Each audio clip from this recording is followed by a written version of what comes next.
All right, back at Rebel headquarters, and we've got a colonel at headquarters here, which we need, I think. I don't think you can really do a Rebel headquarters without a colonel. Colonel Doug Applegate is here. He is running against Darrell Issa in California's 49th district. We talked about it last time you were here. It was the closest race in 2016. I don't even know why people are running against you in the Democratic primary.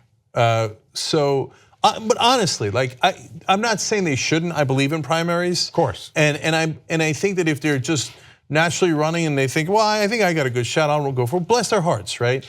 But I don't know why the Democratic Party would help anyone but you. You almost beat them last time. You were this close. Why wouldn't they just support you 1,000,000,000%? I don't know. Maybe they don't want a retired Marine colonel up on Capitol Hill. Get some order in there, right? Get some courage in there. But of course, the reality is get an uncorrupted progressive in there. That's the key. And so is it, okay, we touched on it last time and I want to talk about your policy positions in a minute. But do you think that it is freaking out the establishment a little bit that you're not taking the corporate PAC money? Is that some sort of like, I wonder if they're saying, well, I don't know if he's one of us. I don't know if we can trust him since he's not taking corporate PAC money.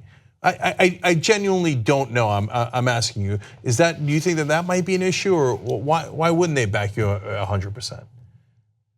I honestly believe that they came in late the last time, 67 days before the general election. They could have gotten in 2 months before that, and they were shocked that I got as close as I did.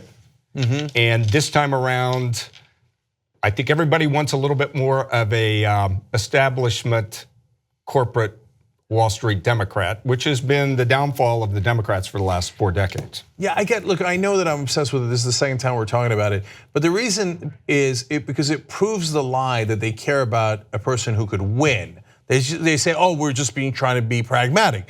But we know Doug Applegate can win because he nearly upset him last time against even bigger odds. So anyway, but I did want to touch on one more thing, somewhat related to that. Unrelated to what we do at the Young Turks, another part of the TYT network, TYT Investigates, broke a story about the DCCC memo. So they sent a memo to all the candidates, if you guys didn't see that story, saying that they need to do all these different things. Have unity after the primaries. Well, that's fairly inoffensive, but it depends on what happened in the primaries a little bit, right? They wanted you to spend 75% of your money on like TV ads, pamphlets, media, etc. Seems like a bit of a weird rule. Why shouldn't you be allowed to spend your money in the way that you want to? And not criticize your opponents. Well, that's not how a primary works. So what did you make of that? Did you get that memo? And if you did, what did you make of it? I got it secondhand. I don't consider it given to me directly. I read it and said it wasn't good draftsmanship by any lawyering standards. I don't know what a lot of the terms weren't defined, and although you weren't supposed to say anything against your other Democratic opponents, there was a question about, well, what could PACs do? Because a lot of PACs are already backing certain establishment Dems. So I'm of the understanding that the Western Regional Director of the DCCC and Vice Chair of the DCCC didn't even know that went out. Nobody's called me up to say, Doug, where's your signed copy? So I'm not going to ring them up and ask them if they want one because I haven't seen one that I'd sign yet. Yeah, and understand that if they encourage super PACs, and by having you put up B-roll, that was one of the things they wanted in the memo. And if you're not from the video world or in TV media world, what's B-roll? B-roll is just you smiling at the camera, you walking. Well, why the hell would you just put that up by itself on a website? So the super PACs can take it and use it in their ads. So they're encouraging super PACs, but telling you to not attack your opponents. But if your opponent has a super PAC, the super PAC will attack you. But you just signed a memo saying you won't attack back. So those are not fair terms. And so it's a good thing they didn't send it to you, because if they had, it probably wouldn't have led to a good result. Well, the only other thing I would say is I think that some Democrats, and it's been related to me from off the Hill, they're telling bigger lies than Darrell Issa ever did the first time around. Darrell's lies didn't stick because I erased a 30,000 plus delta that Darrell always won by. And but it just seems, why would a progressive, and that's who supposedly I'm running against on all 3 counts, but you be the judge of that. Why would a progressive tell bigger lies through their own mouths and surrogates? How could they do that and still call themselves progressives? So then when they ask you not to attack your opponent as they attack you in the ways that you're describing, doesn't seem like it's a fair playing ground, right? So now, look, the reason they didn't back you in the first place or were hesitant is because you are a progressive and you supported Bernie Sanders and you fight for these issues. So what are the issues that if you got into Congress that you would fight for that they're so concerned about? It's bread and butter, things that Democratic Party used to own. It's about jobs, it's about healthcare, it's about education.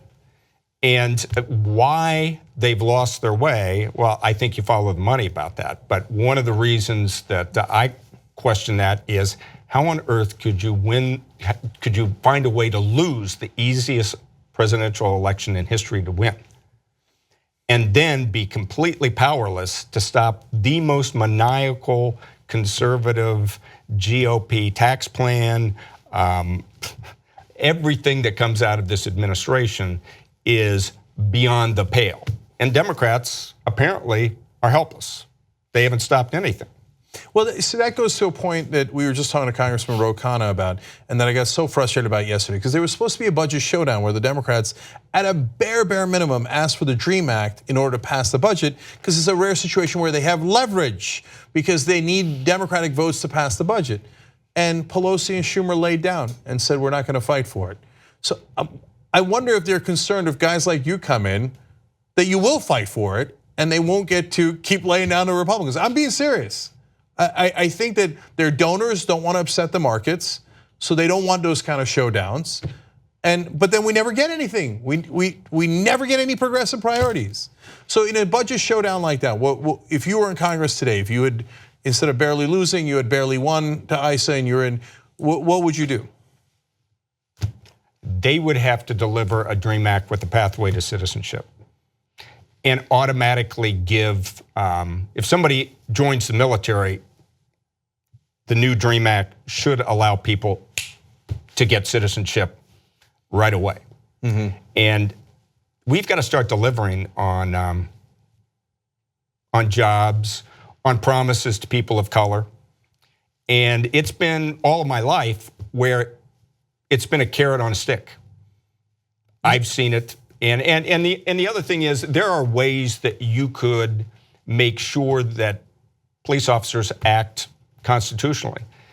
And when they don't, you could have a jury instruction that no juror should allow a person's color of their skin, ethnicity, or religion to make them a more dangerous person for a police officer to stop. There's so many things to do, and it feels like the Democratic leadership isn't doing any of them right now. And so look, let's put up the graphic here for how you can volunteer and donate, and all the links will be in the description box below. So if you want small donor candidates, progressive candidates to win, go help them. If you're in the 49th district, volunteering your time is the most important thing you would do. So I'm a believer in your campaign. I want to follow it more closely. If you can keep on coming in, talking to us about not just the policies that you're pushing for, but also that primary is going to be super interesting politically, both on the Democratic side and then eventually the general election against Issa. So if you can give us updates on it, we'd really appreciate it. And guys, I want to leave you on that carrot and stick idea. I mean, here, Colonel Applegate has got it exactly right. Democrats keep saying, come a little further, right? If you just keep giving us your votes for another 40 years, we'll finally deliver for you. But that day never comes. And so it's about time we grab that carrot and that stick and started using it politically to get progressive priorities through. And if we have enough congressmen like Doug Applegate here, I think that we can begin to make that progress. Absolutely. Thank you so much for joining us. Really Thank you. Appreciate it.